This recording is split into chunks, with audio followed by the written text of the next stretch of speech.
தூத்துக்குடி இந்த ரயில்வே திட்டம் தொடங்கப்பட்டது. நீண்ட நாட்களாக வருது. இப்போ கிடப்பில் போடப்பட்டிருக்குதுன்னு வந்திருக்கு. அதை பற்றி உங்களோட கருத்து? மத்திய அரசு, அதுவும் குறிப்பாக மோடி அரசு தொடர்ந்து நம்முடைய பகுதியை வஞ்சித்து வருகிறது என்பதற்கு எடுத்துக்காட்டு மதுரை, அருப்புக்கோட்டை, தூத்துக்குடி திட்டம். இதை பொறுத்த மட்டும் இந்த திட்டம் அவர்கள் மத்திய அரசு சொல்கின்ற பழி என்பது மாநில அரசு நிலம் கொடுக்கவில்லை என்பது.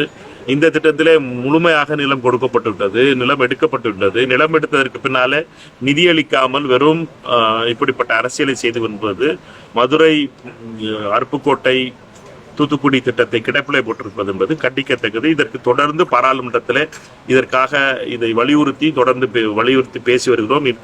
நடந்த நாடாளுமன்ற கூட்டத்தொடரிலும் ரயில்வே மானியத்தில் பேசும் பொழுதும் இதற்கான கோரிக்கையை வைத்திருக்கிறோம். தொடர்ந்து ரயில்வே அமைச்சர் இந்த திட்டத்தை நிறுத்திவிட்டதாக சொல்லாமல் இந்த திட்டம் இன்னும் தொடர்ந்து கொண்டிருக்கிறது.